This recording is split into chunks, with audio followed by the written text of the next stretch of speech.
नमस्कार। एक बार फिर मैं आप लोगों के लिए लाया हूं एक नई थॉट शेयरिंग वीडियो और आज का टॉपिक है मशीन मेंटेनेंस। मशीन मेंटेनेंस हर इंडस्ट्री के लिए एक चैलेंज है कि मशीन की अवेलेबिलिटी को बनाए रखना, या इसको दूसरे शब्दों में हम कह सकते हैं जीरो ब्रेकडाउन अचीव करना। लेकिन ये सारी चीजें पॉसिबल हैं अगर मशीन हमारी मेंटेन रहे। सो इफ यू अगर आप देखें तो आईएसओ 9001 2015 में एक रिक्वायरमेंट दी हुई है, और वो रिक्वायरमेंट है कि अपने इंफ्रास्ट्रक्चर को मेंटेन रखने के लिए। लेकिन इंपॉर्टेंट ये है, और एक बहुत बड़ा क्वेश्चन है इंडस्ट्री के लिए, कि इस इंफ्रास्ट्रक्चर को मेंटेन रखें कैसे। ये इंडस्ट्री के लिए बहुत बड़ा क्वेश्चन रहता है, और नॉर्मली इंडस्ट्रीज बहुत सारे एक्सरसाइजेस इस इंफ्रास्ट्रक्चर को मेंटेन रखने के लिए कर रही हैं। लेकिन जैसा ऑटोमोटिव क्वालिटी मैनेजमेंट सिस्टम की एक अप्रोच है प्रोएक्टिवनेस। प्रोएक्टिवली हम कैसे अपनी मशीन मेंटेनेंस के बारे में सोच सकते हैं, इस वीडियो का थॉट कुछ उस तरीके से लिंक है कि प्रोएक्टिवली हम अपनी मशीन के मेंटेनेंस के बारे में कैसे सोचें, जो हमारे लिए एक बहुत बड़ा क्वेश्चन बन के निकल के आता है।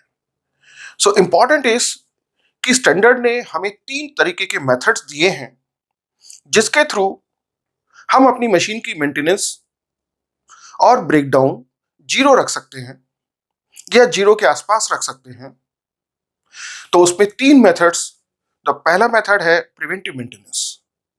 तो आई थिंक ऑल इंडस्ट्रीज और सारे लोग जो मशीन मेंटेनेंस के साथ जुड़े हुए हैं वो सब समझते हैं प्रिवेंटिव मेंटेनेंस के बारे में। दूसरा है प्रेडिक्टिव मेंटेनेंस। तीसरा मेथड है ओवरहॉलिंग। ये 3 एक्सरसाइज करके हम अपनी मशीन को ज्यादा से ज्यादा लंबे समय तक मेंटेन रख सकते हैं। लेकिन प्रिवेंटिव मेंटेनेंस इन सब में एक बहुत इंपॉर्टेंट रोल प्ले करती है। प्रिवेंटिव मेंटेनेंस के लिए आज हम बात करने जा रहे हैं, इस वीडियो का जो ऑब्जेक्टिव है that is preventive maintenance. Ultimate goal industry का है जीरो ब्रेकडाउन अचीव करना। आज जो हम बात करने जा रहे हैं इस वीडियो में, वो जीरो ब्रेकडाउन कैसे अचीव किया जा सकता है, उसके लिए क्या मेथोडोलॉजी हो सकती है, उसके बारे में बात करना।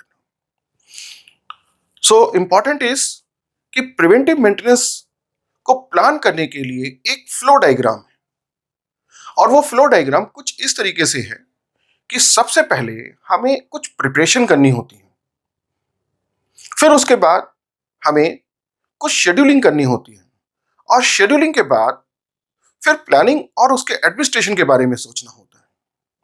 फिर फोर्थ पॉइंट जो आता है दैट इज फॉर एग्जीक्यूशंस, कि हम जो भी हमने प्लानिंग की है प्रिवेंटिव मेंटेनेंस के लिए उसको एग्जीक्यूट कैसे करें।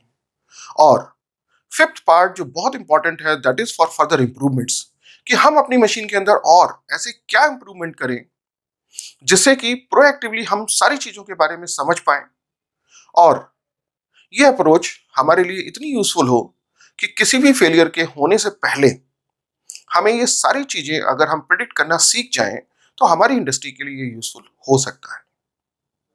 इंडस्ट्री के अंदर चैलेंज है कि प्रिवेंटिव मेंटेनेंस करने के लिए जो प्रिपरेशन वाला फेज है ये ज्यादातर इंडस्ट्री के अंदर बहुत वीक है। आइए देखते हैं कि प्रिपरेशन में क्या करना चाहिए। प्रिपरेशन के लिए हमारे लिए इंपॉर्टेंट होता है कुछ इनपुट्स। इस इनपुट की अगर हम बात करें तो प्रिपरेशन को प्लान करने के लिए या प्रिपरेशन करने के लिए 5 डिफरेंट इनपुट्स की रिक्वायरमेंट।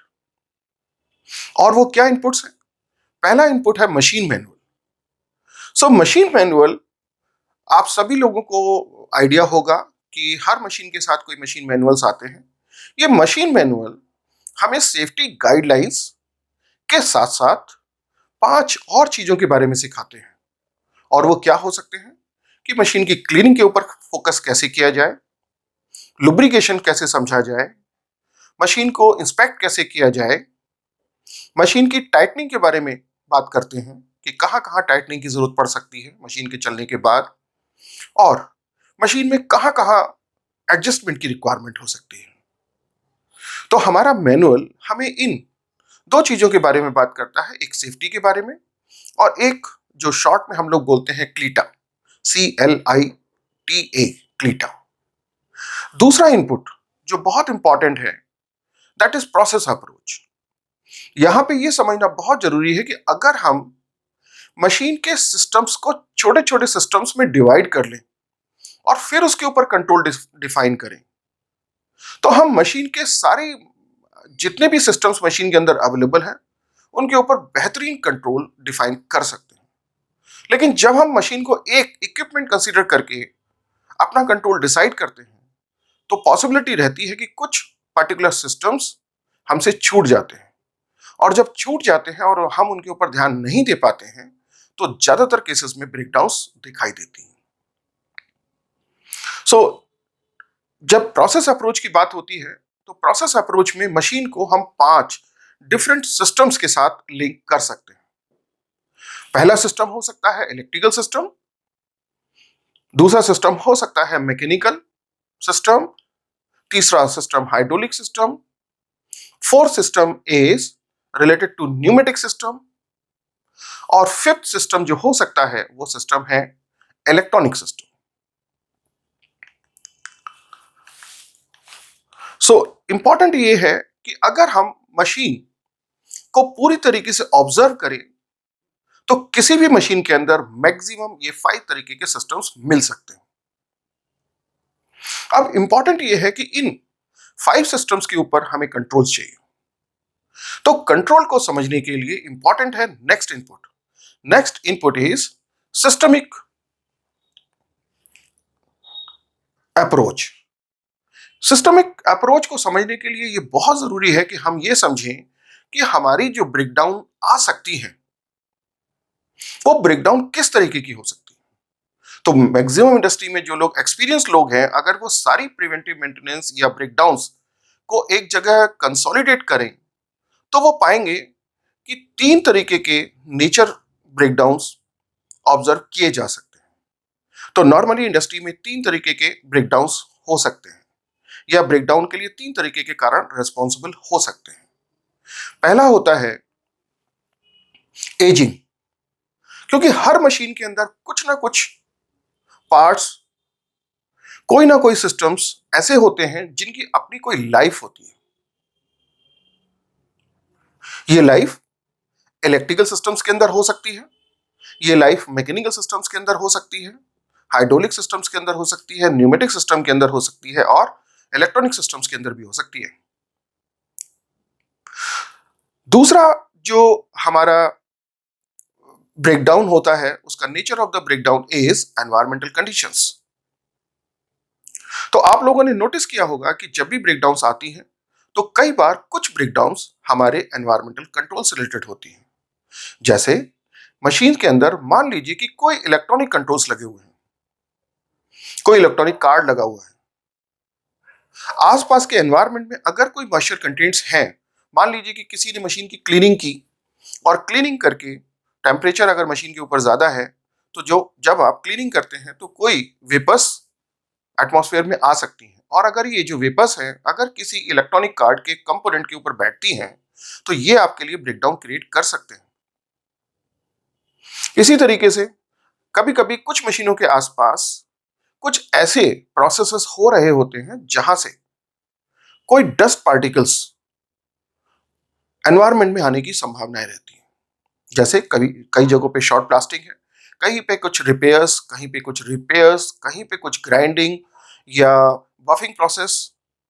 ये इस तरीके की प्रोसेसेस हैं जो आसपास के एनवायरनमेंट में फाइन पार्टिकल्स को स्प्रेड करती हैं।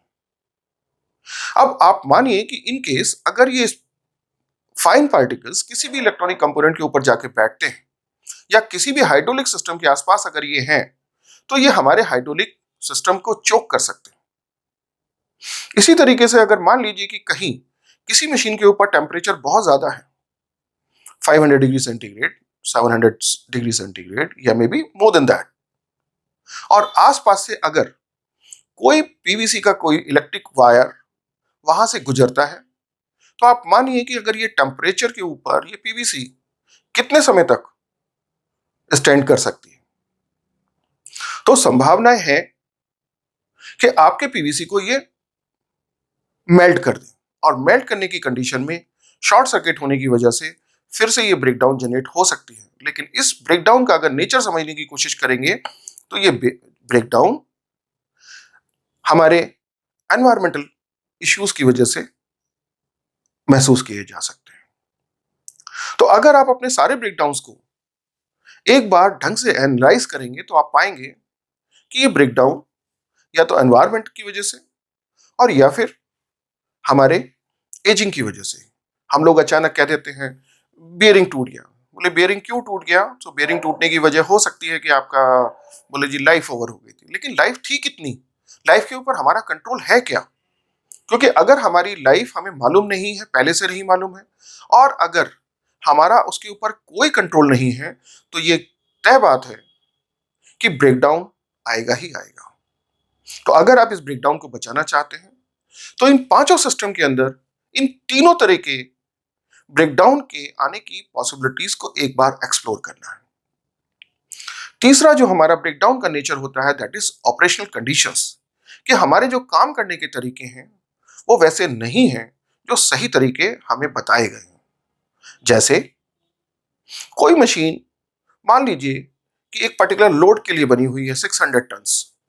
अगर हम उस 600 टन्स के ऊपर कुछ एक्सेस लोड डालने की कोशिश करेंगे तो पॉसिबिलिटी है कि ब्रेकडाउन आए।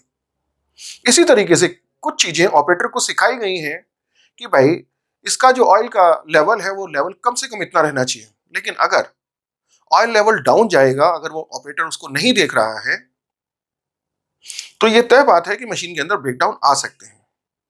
इसी तरीके की और भी बहुत सारी ऑपरेशनल कंडीशंस हो सकती हैं कि जिस मशीन को, जिस ऑपरेटर को ये बताया गया कि मशीन को किस तरीके से हैंडल करना है, लेकिन अगर उसमें कहीं भी किसी भी तरीके की कोई लापरवाही होती है तो ये लापरवाही, ये तय बात है कि ब्रेकडाउन कन्वर्ट करेगी ही करेगी। तो ये तीन जो हमने अभी बात की तरीके, नेचर ऑफ द ब्रेकडाउन, पहला रिलेटेड टू द एजिंग, और दूसरा हमने बात की एनवायरमेंटल रिलेटेड, और तीसरा हमने बात की ऑपरेशनल कंडीशंस के ऊपर। तो इन तीनों तरीके के ब्रेकडाउन्स को हमें पांचों सिस्टम्स के अंदर एक बार देखना है कि इलेक्ट्रिकल सिस्टम्स में क्या चीजें हैं जिसके ऊपर एजिंग अप्लाई होती है। दूसरी चीज, मैकेनिकल सिस्टम के अंदर क्या एप्लीकेबिलिटी है। इसी तरीके से एनवायरमेंटल रिलेटेड कि इलेक्ट्रिकल सिस्टम में क्या एप्लीकेबिलिटी बन रही है, मैकेनिकल सिस्टम में क्या एप्लीकेबिलिटी बनती है एनवायरमेंटल को लेके, हाइड्रोलिक सिस्टम में क्या बन रही है, न्यूमेटिक सिस्टम में क्या बन रही है, और इसी तरीके से इलेक्ट्रॉनिक सिस्टम के अंदर क्या एप्लीकेबिलिटी बनती है। तो इसी तरीके से अगर हम तीनों नेचर ऑफ ब्रेकडाउन्स को इन पांच सिस्टम्स की, जो हमने अभी प्रोसेस अप्रोच की बात की, अगर पांचों सिस्टम के अंदर उसकी एप्लीकेबिलिटी को देखेंगे और उस एप्लीकेबिलिटी के ऊपर अगर अच्छा कंट्रोल्स आप डिफाइन कर पाते हैं और रिलीजियसली अगर उसको फॉलो कर पाते हैं, तो मैं उम्मीद करता हूं कि आपकी ब्रेकडाउन्स को ऑलमोस्ट जीरो किया जा सकता है। द नेक्स्ट अप्रोच इज, और preparation input is risk analysis. So हमारी प्रिवेंटिव मेंटेनेंस की फ्रीक्वेंसी नॉर्मली इंडस्ट्री के अंदर एक particular frequency, quarterly, monthly, half yearly और ईयरली, वो सारी मशीनों के लिए सेम तरीके की चीजें प्लान की जाती हैं। लेकिन हमारी कंपनी की कुछ रिस्क होती है। रिस्क जैसे कि एक पर्टिकुलर मशीन जिसके ऊपर हमारा 50% वॉल्यूम डिपेंडेंट है, वो मशीन हमारे लिए बहुत क्रिटिकल है, क्योंकि अगर वो मशीन ब्रेकडाउन में जाती है तो ऑल ऑफ सडन हमारा कम से कम 50% लॉस होने की पॉसिबिलिटी है। कभी कभी कुछ मशीनें ऐसी मशीनें हैं जिसकी कॉस्ट बहुत ज्यादा होती है और हमारे लिए बहुत यूजफुल होती है, लेकिन अगर हम इस रिस्क को ध्यान में रखते हुए उसका कंट्रोल डिफाइन नहीं कर रहे हैं, तो ये तय है कि उसमें भी ब्रेकडाउन की जो भी पॉसिबिलिटीज हैं वो ब्रेकडाउन कन्वर्ट करेंगी, और ये मैनेजमेंट के लिए बहुत परेशान करने का विषय बन जाएगा। इसी तरीके से कुछ एक मशीन्स ऐसी होती हैं जो बहुत सोफिस्टिकेटेड होती हैं, जिनके स्पेयर पार्ट्स की अवेलेबिलिटी आसान नहीं है, जो कहीं बाहर से कंट्रोल होती हैं, बाहर से आपने इंपोर्ट की हैं और आसानी से उनके स्पेयर पार्ट्स मार्केट में अवेलेबल नहीं है। तो ये इंपॉर्टेंट है कि हम जितना बेहतर तरीके से उसके ऊपर कंट्रोल लगा पाएंगे, उतना ही हम अपने लिए उसके लिए मशीन को यूजफुल बना सकते हैं और अपनी मैनेजमेंट के लिए ये प्रॉब्लम्स कम कर सकते हैं। एक और अप्रोच, एक और इनपुट प्रिपरेशन के लिए बहुत जरूरी है और वो है failure mode and effect analysis. So failure mode and effect analysis में इंपॉर्टेंट है कि कभी कभी प्रोडक्ट की कुछ करेक्टरिस्टिक्स, कुछ डायमेंशंस का रिलेशन होता है मशीन की मेंटेनेंस के साथ, कि मशीन में अगर कोई पार्ट वियर टियर हो जाता है तो ये किसी प्रोडक्ट की करेक्टरिस्टिक्स को डिस्टर्ब कर सकता है। लेकिन अगर प्रिवेंटिव मेंटेनेंस में उन पर्टिकुलर रिलेशंस को हम कंसीडर नहीं कर रहे हैं तो ये भी हमारे लिए एक मुश्किल विषय बन सकता है, क्योंकि बहुत समय पे ऐसा होता है कि कुछ फेलियर्स, चाहे वो इंटरनल फेलियर्स हो या एक्सटर्नल फेलियर्स हो, इसका रिलेशन कई बार जब हम रूट कॉज एनालिसिस करते हैं तो इसका फेलियर का रूट कॉज कहीं ना कहीं मशीन मेंटेनेंस के साथ निकल के आता है। लेकिन अगर हम इन चीजों को पहले से ही अपनी प्रिवेंटिव मेंटेनेंस में कंसीडर करें तो ये गारंटी है कि आप उस तरीके की परेशानियों से बच सकते हैं। और प्रिवेंटिव मेंटेनेंस करने वाले को अगर सारी इनपुट्स क्लियर हों और उसके ऊपर उसके कंट्रोल्स बेहतर हों तो मैं उम्मीद करता हूं कि मशीन की मेंटेनेंस के ब्रेकडाउन को लगभग जीरो के आसपास किया जा सकता है। मैं उम्मीद करता हूं मेरा ये वीडियो आप लोगों के लिए यूजफुल रहे, आपकी इंडस्ट्री के लिए यूजफुल रहेगा। और अगर आपको ऐसा लगता है कि ये वीडियो आपके लिए यूजफुल है तो आप इस वीडियो को शेयर कर सकते हैं अपने फ्रेंड्स के साथ, अपने टीम मेंबर्स के साथ, सो दैट कि वो लोग भी इस अप्रोच का यूज कर पाए अपनी इंडस्ट्री के अंदर। So thank you and thank you very much.